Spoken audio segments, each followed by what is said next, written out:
Opinion HD की videos देखने के लिए हमारा चैनल सब्सक्राइब कीजिए और पेज को भी लाइक कीजिए ताकि आप हमारी आने वाली तमाम वीडियोस से बाखबर रह सकें। अस्सलाम वालेकुम, मैं हूं मोहम्मद बिलाल रफ़ीक। आपके इल्म में है कि इस वक्त पाकिस्तानी सियासत में भूचाल है।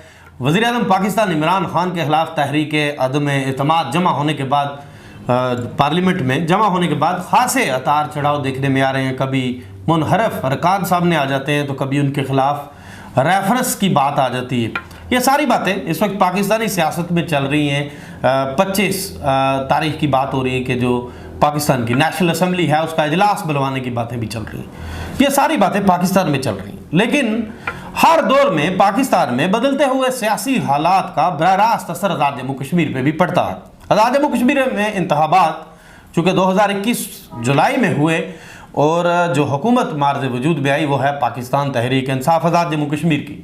अब इन दिनों आज़ाद जम्मू कश्मीर की हुकूमत भी पाकिस्तान के सियासी हालात के साथ जुड़ चुकी है। वज़ीर आज़म पाकिस्तान के साथ इजहार यकजहती के लिए उनके जो नामजद करदा वज़ीर आज़म हैं आज़ाद जम्मू कश्मीर के सरदार अब्दुल क़य्यूम खान नियाज़ी, उन्होंने पहले काबीना का इजलास बुलवाया उनके साथ इजहार यकजहती करने के लिए। तो कल आज़ाद जम्मू कश्मीर की हुकूमत ने पार्लिमानी पार्टी का इजलास वज़ीर आज़म ने अपनी ज़ेर सदारत तलब कर रखा है, यानी 21 मार्च को बरोज़ सोमवार ये इजलास कश्मीर हाउस इस्लामाबाद में तलब किया गया है। यानी आज़ाद कश्मीर की जो हुक्मरान जमात है वो भी इस अमल में कूद पड़ी है। क्या होगा, क्या इस सियासत का असर आज़ाद जम्मू कश्मीर के ऊपर पड़ेगा, आज़ाद कश्मीर हुकूमत पे पड़ेगा? अगर तहरीक अदम एतमाद कामयाब हो जाती है तो क्या सूरत हाल होगी, और अगर नाकाम होती है तो क्या सूरत हाल होगी? मुख्तलिफ चामगोइयाँ चल रही थी कि ग्रुपिंग है PTI के अंदर और जो अरकान है पार्लिमानी पार्टी के वो शायद मुकम्मल ना हो सके, लेकिन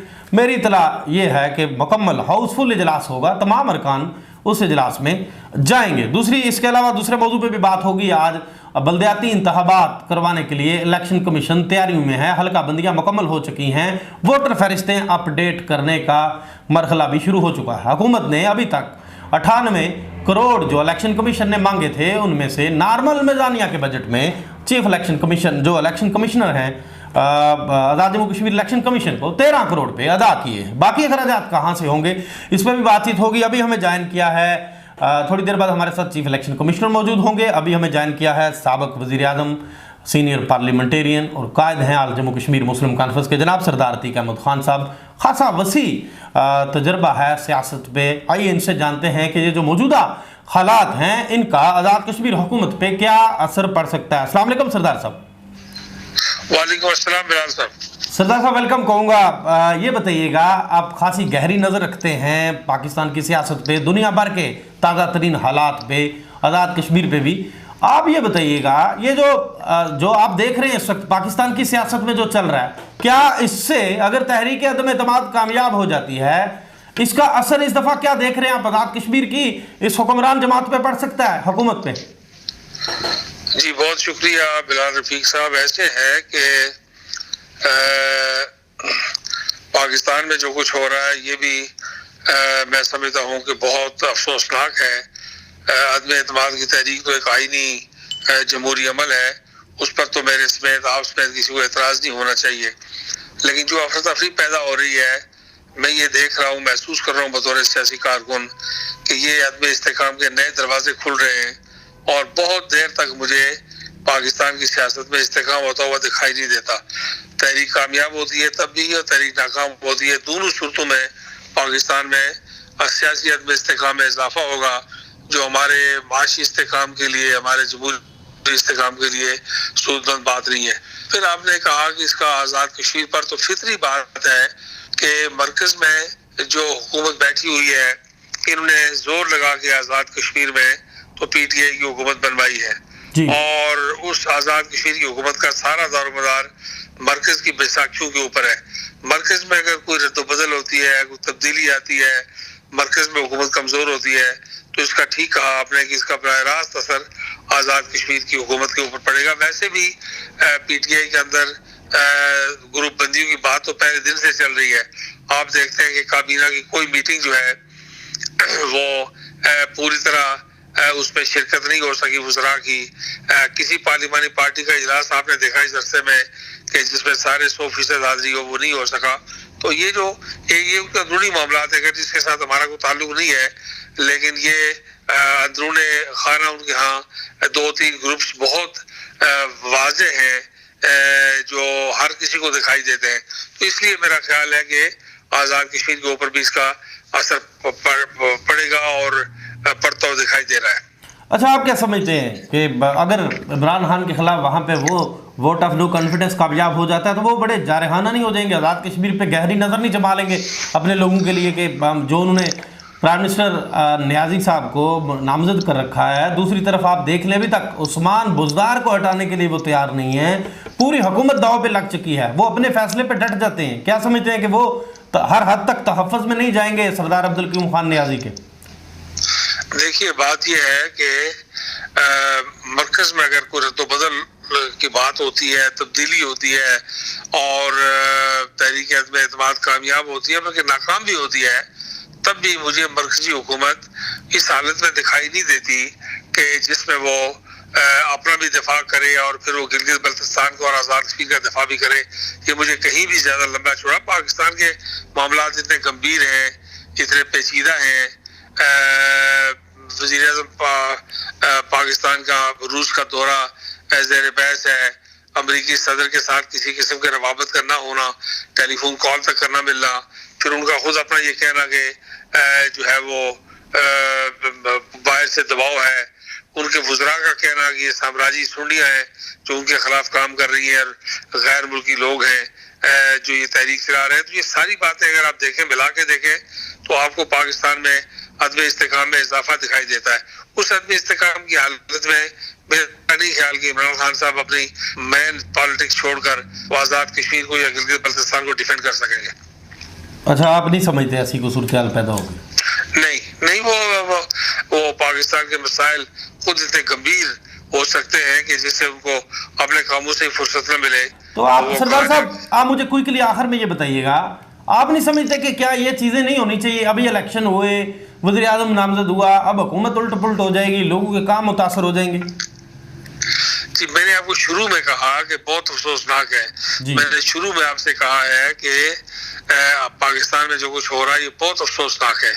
एक पुरअमन और स्मूथ जमहूरी अमल, अदम एतमाद का अमल, उसमें कोई हर्ज की बात नहीं थी, लेकिन जिस तरह की सफबंदियाँ, जिस तरह की महाज़ाराई, जिस तरह की पोलराइजेशन, जिस तरह की तलखी, जिस तरह की नाराज़गी, जिस तरह की मुखालफत, जिस तरह की दुश्मनियाँ सामने खुल के आ रही है, ये मुल्क के लिए बेहद नुकसानदेह है।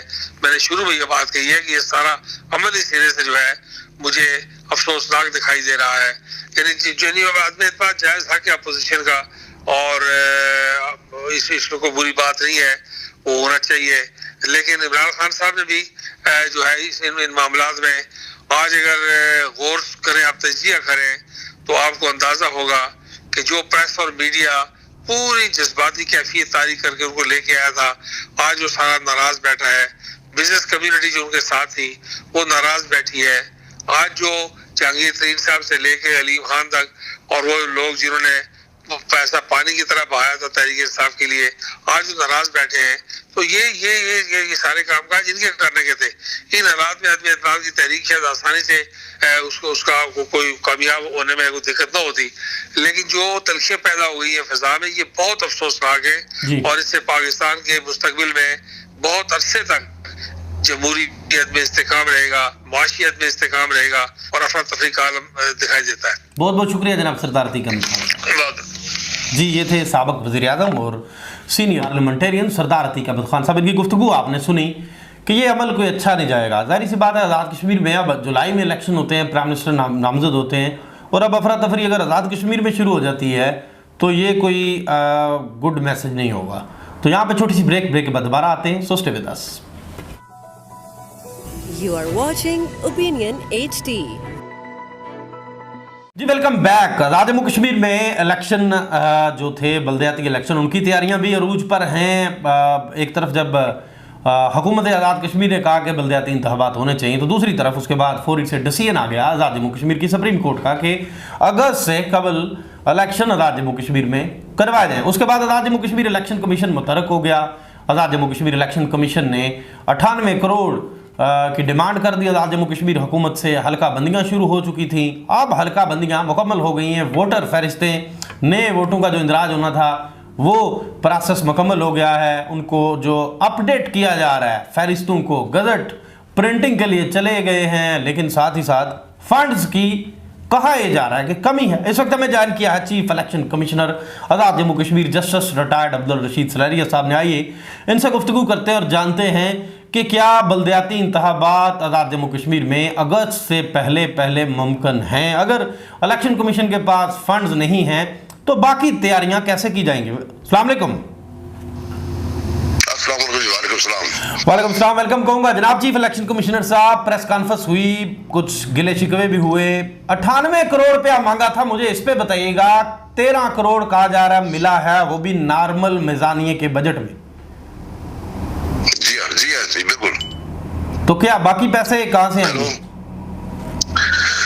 नहीं, हमारा मौक़िफ़ ये है इसमें, थोड़ा सा ये है कि पैसों का मसला नहीं। पैसा ये है कि हमेशा ये होता है 1985 से लेकर 2021 तक ये होता रहा है कि ये जो बजट होता है कमीशन का, इलेक्शन का, ये आता है वन टाइम बजट आता है एक बार ही, और देते हैं किस्तों में देते हैं, लेकिन अलग होता है इस नॉर्मल मिजानिया से।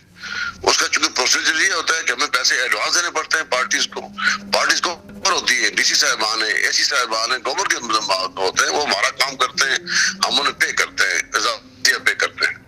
बाकी जो फरिश्तें बनानी होती हैं और काम होते हैं, फरिश्तें अपडेट करनी होती हैं, पटवारी साहबान काम करते हैं। पूरा मतलब जो कश्मीर की सारा निज़ाम पूरा इसमें इन्वॉल्व होता है, तब जाकर फरिश्तें बनती हैं, पब्लिश होती हैं, उस पर एतराज़ात आते हैं, सारा काम करना पड़ता है। ये सार इलेक्शन में नया इस दफा भी उन्होंने ये किया है कि इसे बजट दिया हमें, वो दिया नॉर्मल मिजानिया में। वो थोड़ा सा कंफ्यूजन पैदा हो गया कि उसका कैसे हम खर्च करेंगे, ये बात। तो अभी तक क्या किया इलेक्शन कमीशन ने, जो काम काज कर रहे थे आप लोग? अभी तो हमारा काम जारी है इंशाल्लाह। पैसे मिल गए हैं तो हम उसको अभी कर रहे हैं। हल्का बंदियां मुकम्मल हो गई, अलग अलग कर्म से नोटिफाई भी हो गई है, गवर्नमेंट ने कर दी है। फिर हमने भी जो इलाके डीलिमिट किए थे वो नोटिफाई कर दिए हैं, वो मंगल तक टेस्ट हो जाएंगे। तो हमने मंगल को डीसी साहबान का एक इजलास तलब किया है कमीशन ने मुजफ्फराबाद में, ताकि हम उनको अब जो है ना फरिश्तों की रीअरेंजमेंट करें, इनको अपडेट करें, जो नाम डिलीट कर दें। 10 मार्च तक हमारा था क्वालिफाइंग डेट, जो लोग 18 साल के हो गए 10 मार्च तक वो अपना वोट दर्ज करा सकते हैं, तो उन्होंने दर्ज कराए होंगे लाजमी तौर पे। तो उसके बाद फिर 22 मार्च को हमारा इजलास है डीसी साहबान के साथ। तो फिर हम उनको पैसे भी फराहम करेंगे, टेस्ट दे रहे हैं, भेज रहे हैं साथ। तो साथ ही डीसी साहबान और एसी साहबान को मामूल कर रहे हैं कि वो 15 अप्रैल तक इसको रीअरेंज कर दें, अपडेट कर दें फरिश्ते। अच्छा ये बताइएगा, इस पे जो वोट दर्ज करवाने थे, नए थे या जिनके पहले नहीं हुए थे, इस पे कोई तारीख अब आगे जाएगी या खत्म हो गया प्रोसेस उनको इंदराज का? तो जो है डेट मुकर की थी, मुखालिफिंग डेट 10 मार्च तक की थी, वो तो खत्म हो गई ना। लेकिन जो लॉ हमारा कहता है कि शेड्यूल के ऐलान होने से पहले तक वोट का इंतराज किया जा सकता है, वो तो एक मुस्तकिल प्रोसेस है, उसमें कोई नहीं कर सकते हैं, किसी को करा सकते हैं शेड्यूल से पहले। तो जहाँ तक इंतखाबात होता लगे इंशाल्लाह हम अगस्त को बयान दिया जा सकते, अगस्त से पहले हमने इंतखाबात करवा देने हैं। कुछ कानून गए थे तरामीम के लिए, अभी वो कैबिनेट ने मंजूर किए हैं। अभी जो ना तो उनका आर्डिनरी जारी और ना ही वो एक्ट बना है, वो थोड़े से मसाइल हैं। हमने कहा है गवर्नमेंट को फौरी तौर पर करें, एक तो ये है। दूसरा, गवर्नमेंट से पूछा था हमने लिख कर कि ये इंतखाबात जमाती होंगे या गैर जमाती होंगे। हुकूमत अभी तक हमें कोई जवाब नहीं दिया, इसको 2-3 माह गुजर गए हैं, तो जवाब नहीं दिया कि किस इंतखाब गैर जमाती बुनियादी पे हो या जमाती बुनियादी पे होंगे। ये 2 पॉइंट्स हैं अभी जो लास्ट में मुतल्लिका हैं, जो हुकूमत से मुतल्लिका हैं। ठीक है, ये रुकावटें तो बेशुमार आ गई। अभी वक्त है, मार्च है, अप्रैल, मई, जून, जुलाई और अगस्त, 5वें माह में इलेक्शन करवाना, यानी 4 माह का वक्त है। ये मैं आपको अश्योर कर रहा हूँ कि इंशाल्लाह first week of the June हम इलेक्शन के लिए मुकम्मल तैयार होंगे इंशाल्लाह। तो ये जो कानूनी चीजें बता रहे हैं आपके, नहीं कुछ एक्ट की बातें बता रहे हैं, बाकी चीजें ये कैसे पूरी होंगी? नहीं, ये जो एक्ट है ना वो जो तरमीम थी हमने भेजी थी वो गवर्नमेंट ने मंजूरी दे दी है अपना कैबिनेट ने। अब ये असेंबली में मूव भेजते हैं या आर्डर्स करते हैं, ये गवर्नमेंट का अपना काम है, वो हो जाएगा। हमारा काम है फरिश्तों की तैयारी, वो मैं इंशाल्लाह फर्स्ट वीक ऑफ जून पे पूरी फरिश्तें हमारी बिल्कुल कंप्लीट हो जाएंगी। बहुत बहुत शुक्रिया। अच्छा तो मुझे आखिरी सवाल आपसे, चीफ इलेक्शन कमिश्नर साहब, ये पैसों के लिए क्या किया आपने? गवर्नमेंट को से दोबारा बात की, 13 करोड़ मिला, उसके बाद बाकी लिखा हुआ है, गवर्नमेंट को लिखा हुआ है कि इसको थोड़ा सा देखें, क्योंकि 1985 से लेकर 2021 तक 10-11 इंतखाबात हुए, उसमें जो तरीका था उसी को दोबारा अप्लाई करें, इसलिए कि हमें पहले पैसे देने पड़ते हैं, वो खर्च करते हैं, उसका हमें जवाब साहब देते हैं, हम सबमिट करते हैं इसको अकाउंट को एरियाज को। अब यहाँ सूरत जो है दारू निजानी पता है आपको, पहले बंदा काम करता है, फिर बिल बनाता है, फिर वो बरामद होता है, ये मुश्किल काम है। इसलिए कि जो बंदा काम करे हमारा, पहले पैसे लेने बाद में काम करता है, नादर वाले पैसे लेते हैं, फिर दादा करते हैं, फिर आगे काम शुरू करते हैं। बहुत बहुत शुक्रिया जनाब चीफ इलेक्शन काम करना पड़ता है ना। बहुत बहुत जी, ये थे चीफ इलेक्शन कमिश्नर आज़ाद जम्मू कश्मीर जस्टिस रिटायर्ड अब्दुल रशीद सलारिया साहब। इनकी गुफ्तगू आपने सुनी। हुकूमत को पैसों के लिए लिख रखा है, कुछ कानूनी जो चीज़ें हैं, हुकूमत से ये सवाल किया गया था कि इलेक्शन क्या जमाती या गैर जमाती बुनियादों पे होंगे, हुकूमत ने अभी तक कोई जवाब नहीं दिया। दीगर जो कानूनी मसाइल हैं वो भी हुकूमत ने हल करने हैं। फर्स्ट वीक ऑफ जून में इलेक्शन कमीशन भरपूर तरीके से तैयार होगा आज़ाद जम्मू कश्मीर में बल्दियाती इंतखाबात करवाने के लिए। लेकिन अब ये बाल आज़ाद जम्मू कश्मीर हुकूमत की कोर्ट में है कि ये जो अखराजात हैं वो इलेक्शन कमीशन को फराम कैसे करती है, कब करती है, इसके साथ बाकी जो कानूनी जो मसाइल हैं, आइनी मसाइल हैं, वो कब हल करती है। इसी के साथ मुझे नए वीडियो लाग तक के लिए दीजिए इजाज़त। अल्लाह हाफिज़।